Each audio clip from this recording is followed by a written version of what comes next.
Bonjour à tous. Tout d'abord, grand merci pour cette invitation. Je n'ai qu'un regret de ne pas être physiquement présent avec vous. Je vais traiter ce matin de ce sujet qui sont les bradyarrhythmies et les indications de la stimulation cardiaque dans les bradyarrhythmies. Est-ce que vous pouvez mettre ma première diapositive, s'il vous plaît? Super. Alors, on va très rapidement attaquer le sujet avec la dysfonction sinusale. Je ne vais pas m'attarder sur la définition et l'anatomie du nœud sinusal, mais je voulais juste vous montrer qu'à partir de cette structure dans la partie haute de l'oreillette droite, la propagation au niveau du massif atrial se fait très rapidement en tache d'huile et c'est ce qui donne le nom de P sur l'électrocardiogramme de surface. Il y a plusieurs formes de dysfonction sinusale et la classification nous apprend qu'on peut avoir des arrêts sinusaux qui sont tout simplement une absence de genèse des impulsions électriques au sein du nœud sinusal. C'est un trouble de l'automaticité. Par la suite, on a les blocs sino-atriaux qui sont reconnaissables sur l'électrocardiogramme de surface par une absence intermittente des ondes de P. Les blocs sino-atriaux peuvent être de deuxième degré ou complet.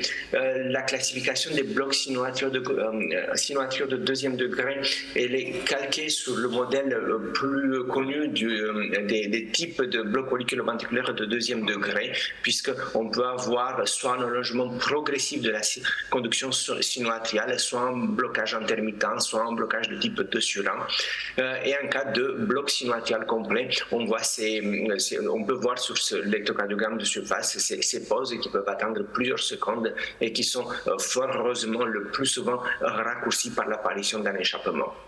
Lorsqu'à ces formes de dysfonction sinusale, on rajoute le symptôme et que le patient devient symptomatique, on est devant la maladie sinusale, le Sick Sinus Syndrome, qui est une déficience sinusale ou un trouble de la conduction sino-atriale sans échappement adéquat et des symptômes liés à la bradycardie. D'autres formes de dysfonction sinusale comprennent le très classique syndrome bradydachy, où à l'arrêt d'une arythmie atriale, le nœud sinusal a un petit peu du mal à repartir et on voit une pause sinusale avant la reprise du rythme normal. Le plus souvent, on voit ce type de phénomène à l'arrêt d'une crise de fibrillation auriculaire paroxystique. On a l'incompétence chronotrope qui est l'impossibilité d'atteindre 80% de la fréquence maximale théorique selon la définition classique, 220 moins l'âge. Et puis, on a le Sick Sinus Syndrome latent qui est dévoilé par les médicaments, mais qui le plus souvent traduit un problème organique au niveau du nœud sinusal. Ce qui est important de reconnaître, c'est le diagnostic différentiel et de savoir que nous ne sommes pas une dysfonction sinusale, l'arythmie respiratoire qui peut être parfois très marquée, surtout chez l'enfant ou chez le sujet jeune, et de façon un petit peu plus difficile à visualiser, les extrasystoles atriales bigéminées bloquées. Et vous voyez sur ces premiers complexes de cet exemple que l'onde T est différente de l'onde T des 5 derniers complexes, avec un aspect un petit peu plus pointu qui n'est que l'expression d'une extrasystole atriale bloquée, cachée, avec cet aspect de fausse bradycardie sinusale qui n'est que le reflet des pauses compensatrices après chacune des extrasystoles. Ceci n'est pas une dysfonction sinusale. Comment on fait le diagnostic de la dysfonction sinusale? Il est essentiellement non-invasif et il fait appel au monitorage et aux enregistrements du rythme cardiaque, du banal Holter jusqu'au moniteur implanté avec lesquels la surveillance peut être prolongée sur plusieurs années. Quant aux causes de la dysfonction sinusale, il faut distinguer les causes intrinsèques des causes extrinsèques. Parmi les causes intrinsèques, c'est souvent celles qui vont aboutir à une indication de stimulation. C'est la dégénérescence fibrotique, l'ischémie et les maladies infiltratives en premier. Par la suite, il y a aussi des causes plus rares comme les maladies inflammatoires neuromusculaires, les maladies de système ou les causes génétiques. Les causes extrinsèques sont les causes qui sont médiées par le système nerveux autonome, et on reviendra un petit peu au moment des indications là-dessus. Les causes médicamenteuses qu'il ne faut surtout pas oublier afin de pouvoir arrêter ces médicaments si possible et éviter d'implanter inutilement les patients. Et puis l'hypothyroïdie, l'hypertension intracrânienne, bien évidemment les désordres électrolytiques qui doivent être corrigés, ou plus rarement l'ictère obstructif. Ce qui est aussi très important de reconnaître, c'est que le plus souvent, la bradycardie sinusale est bénigne, physiologique. On la voit chez les athlètes, on la voit pendant le sommeil, on la voit parfois même chez le sujet âgé asymptomatique, et il ne faut pas la traiter. Alors, quant aux indications, il faut premièrement faire une corrélation entre les symptômes du patient et les poses sinusales afin de retenir en classe 1 une indication d'implantation cardiaque. En cas de syndrome Brady-Taki, l'indication est aussi de classe 1 afin de pouvoir traiter pharmacologiquement l'arythmie dont l'arrêt est responsable de la pose sinusale. Et enfin, on peut y compris implanter, mais avec une faible classe d'indication 2B, les poses sinusales asymptomatiques lorsqu'elles dépassent 6 secondes. On va maintenant passer au deuxième chapitre qui est celui des troubles conductifs auriculo-ventriculaires. Pour vous montrer tout d'abord que le critère obligatoire électrocardiographique pour toutes les formes de troubles conductifs auriculo-ventriculaires est l'existence d'une onde P régulière d'origine sinusale. Sinon, on ne peut pas de façon fiable et reproductible caractériser la conduction auriculo-ventriculaire. Et dans l'intervalle PR, qu'on sait facilement mesurer sur l'électrocardiogramme de surface, il y a en fait toute une électrophysiologie de la conduction intracardiaque à partir de la genèse sinusale jusqu'à la jonction auriculo-ventriculaire avec son anatomie très complexe. Et il faut comprendre qu'au sein de toutes ces structures, à des divers étages, on peut visualiser toutes les formes de troubles conductifs auriculo-ventriculaires que vous connaissez.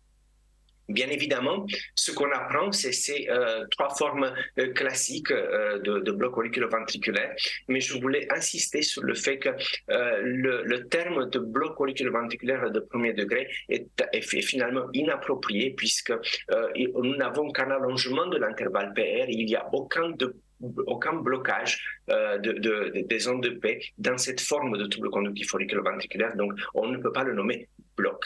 Par la suite, bien évidemment, vous connaissez le BAV de deuxième degré et de troisième degré. Mais au-delà de cette classification, on va dire, électrocardiographique et basique et qui a sa valeur didactique, ce qui est le plus important, c'est de savoir reconnaître parmi ces formes le niveau du blocage. Et le plus souvent, le diagnostic peut être fait de façon non invasive. Et on peut distinguer entre les blocages qui se font au niveau du nœud auriculo-ventriculaire et les blocages qui se font au niveau sous-nodal, au niveau du faisceau de Higgs et des branches de conduction intraventriculaire. Par exemple, un simple massage sino-carotidien va aggraver la conduction auriculo-ventriculaire lorsque le blocage se fait au niveau du nœud auriculo-ventriculaire. Par contre, le ralentissement sinusal engendré par le massage va améliorer la conduction AV lorsque le blocage est au niveau du faisceau de Higgs ou de ses branches. L'effort ou la vagolyse par atropine va améliorer la conduction auriculo-ventriculaire si le blocage se fait au niveau nodal. Par contre, la situation va s'aggraver si le blocage se fait au niveau sous-nodal. On va commencer par ceci dit BAV de premier degré ou l'allongement de l'intervalle PR. Et vous avez ici trois exemples où, pour des PR longs qui correspondent au BAV de premier degré, vous voyez que le blocage peut se faire l'allongement peut se faire dans le premier cas au niveau nodal avec un intervalle AH qui est allongé. Dans le deuxième exemple, au niveau intra-ischien avec un dédoublement du potentiel ischien. Et dans le troisième exemple, au niveau infra-ischien, où l'intervalle HV est sévèrement allongé à 100 millisecondes et tout ce qu'on voit sur l'électrocardiogramme de surface est un simple BAV de premier degré avec un allongement du PR. Il y a quand même là aussi quelques indices sur l'électrocardiogramme de surface qui peuvent nous orienter. Par exemple, si l'intervalle PR est très allongé, au-delà de 280 millisecondes, il est plus probable à ce que le trouble conductif soit localisé au niveau nodal. Si par contre l'allongement est très modéré avec un PR à la limite supérieure de la normale ou peu allongé, le blocage est au niveau du faisceau de Higgs et des branches de division de celui-ci. Par la suite, on peut regarder les QRS et en cas de QRS fin, on peut déduire que l'allongement, le trouble conductif se fait au niveau nodal ou ischien. Par contre, si les QRS sont larges, le siège du trouble conductif auriculoventriculaire est plus bas situé au niveau ventriculaire et des branches de division. Passons maintenant au BAV de deuxième degré type Mobitz ou le classique Wenckebach auriculoventriculaire. Et vous avez ici un exemple de Wenckebach 3/2 qui est un exemple finalement très particulier et je reviendrai un tout petit peu là-dessus. Et comme on l'a vu sur le modèle du BAV de premier degré, là aussi, le blocage peut se faire à tous les niveaux. Et vous avez dans la partie haute de la diapositive un blocage au niveau nodal avec l'intervalle AH qui s'allonge progressivement avant le blocage.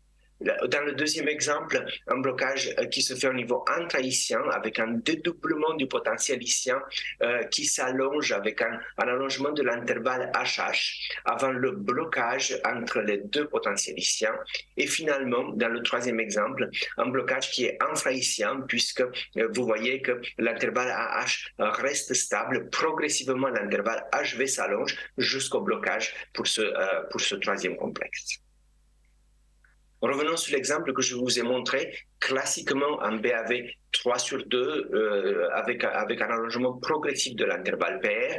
Et lorsque on va mesurer les intervalles et on va regarder la relation entre le potentiel atrial, le potentiel ischien et le potentiel ventriculaire, vous pouvez apprécier que dans cet exemple aussi, c'est l'intervalle HV qui va s'allonger progressivement entre ce complexe et ce complexe avant son blocage. C'est un blocage qui est infra-ischien au niveau ventriculaire, donc grave, qui nécessite une implantation de stimulation cardiaque ou de stimulateur cardiaque, malgré cet aspect qui, à la base, peut être plutôt rassurant de Wenckebach auriculoventriculaire.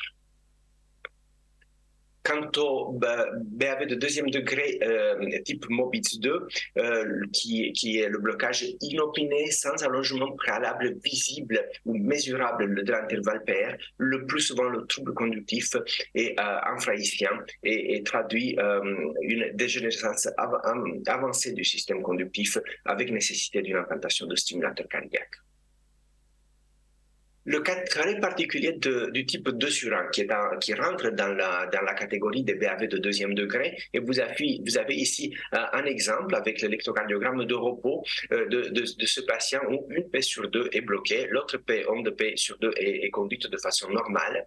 Et lorsqu'on fait une épreuve d'effort chez ce patient, on voit que la conduction s'améliore de façon spectaculaire avec un aspect qui est cette fois-ci de type Wenckebach auriculoventriculaire ou Mobitz type 1 avec un rapport AV de type 5/4, clairement cette amélioration est en faveur d'un blocage haut situé, nodal et sans gravité, sans nécessité d'implantation d'un stimulateur cardiaque. En revanche, si dans cet exemple de BAV de deuxième degré type 2/1, à l'effort, on note une aggravation du degré de bloc avec un bloc de haut degré type 3/1 qui apparaît. Dans cette situation, le blocage, le trouble conductif a un siège plus bas situé, infranodal, très probablement dans ce cas au niveau intra-ischien avec nécessité d'implantation d'un stimulateur cardiaque. Alors, quelques cas très particuliers de conduction intermittente qui sont des choses qu'il faudra reconnaître sur l'électrocardiogramme de surface, plus souvent vus en cas d'arythmie atriale organisée, qui sont le Wenckebach alterne ou le Wenckebach alterne inversé.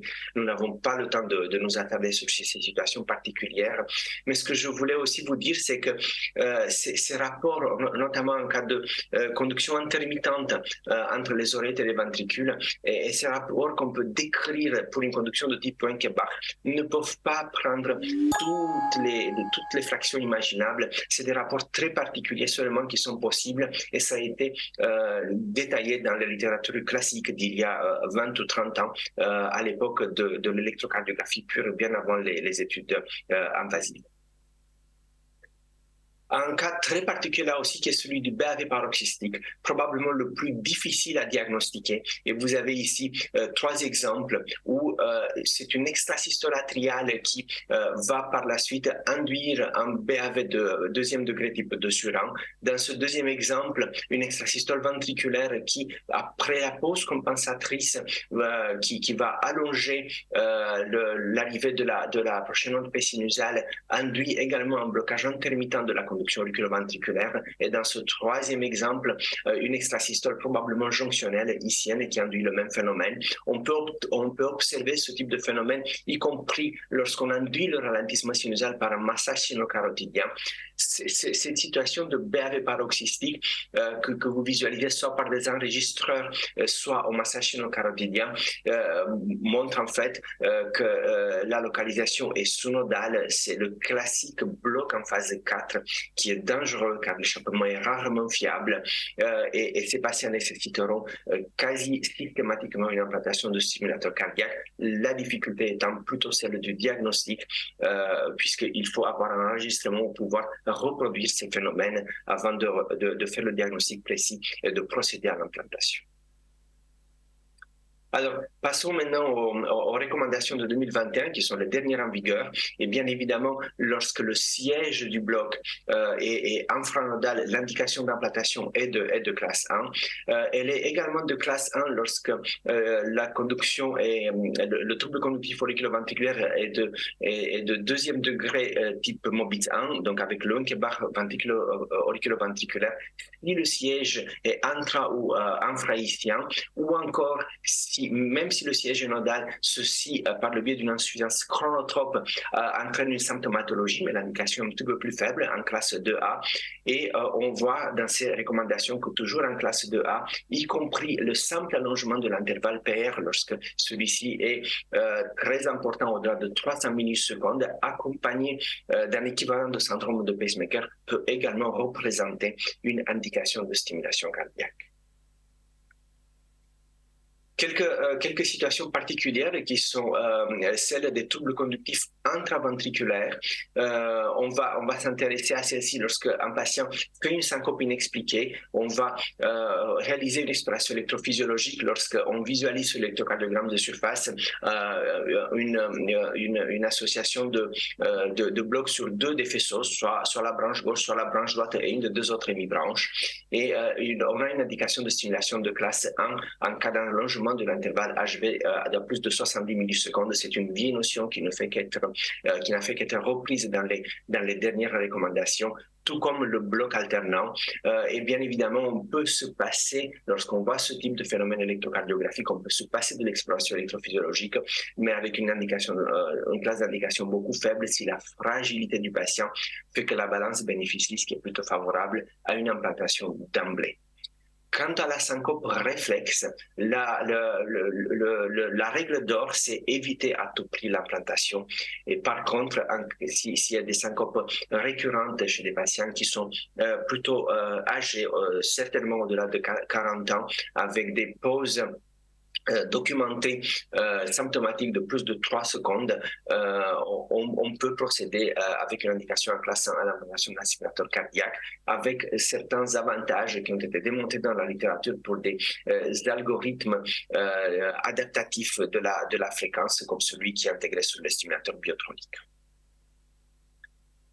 Alors, quelques autres situations particulières qui méritent d'être mentionnées. Le cas post-infarctus, on vient d'entendre une présentation sur cette situation. Il faut attendre jusqu'à 5 jours après l'infarctus pour voir, attendre et espérer une réversibilité du trouble conductif, notamment dans les cas de nécrose inférieure. Si en cas de persistance au-delà du 5e jour, il faut procéder à une implantation de stimulateur cardiaque.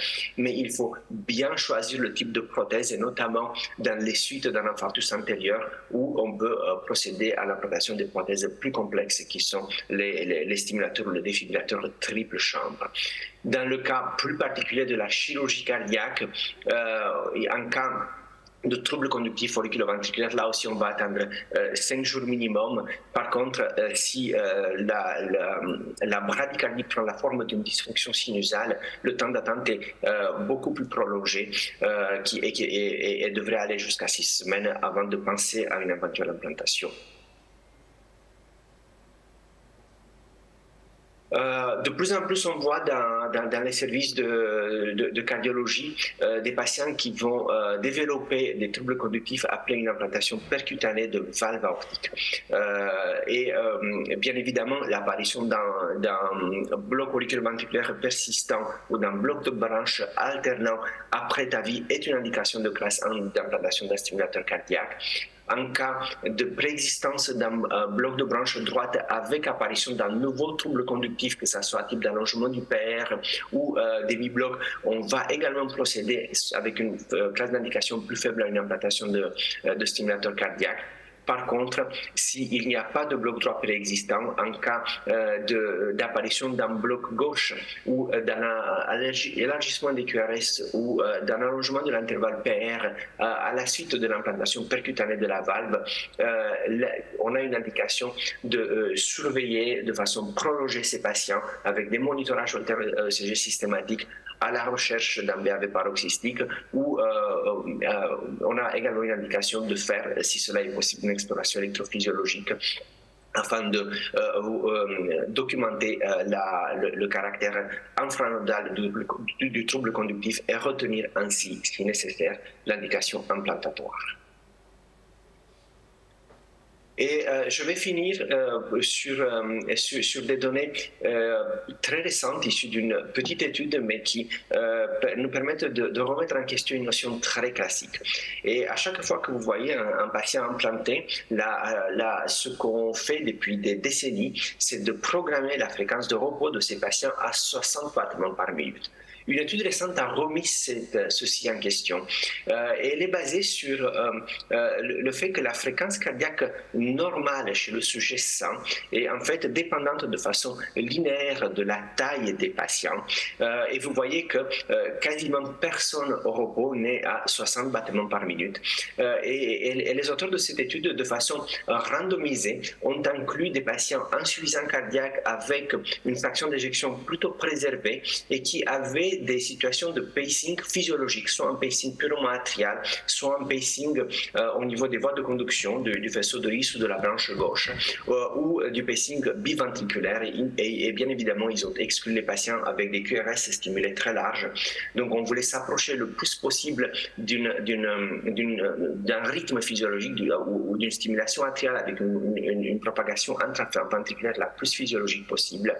Et les patients ont été randomisés entre une programmation, on va dire, classique à 60 battements par minute des stimulateurs cardiaques et une programmation avec une fréquence bien plus élevé, 70 à 75 battements par minute de la fréquence nominale. Et vous voyez que ces patients ont été grandement améliorés, à la fois en termes de qualité de vie. Ils ont vu leur NT-proBNP diminuer, ils ont vu leur tolérance aux efforts physiques nettement augmenter et par ailleurs, comme un résultat secondaire, on fait au cours du suivi moins de fibrillation auriculaire.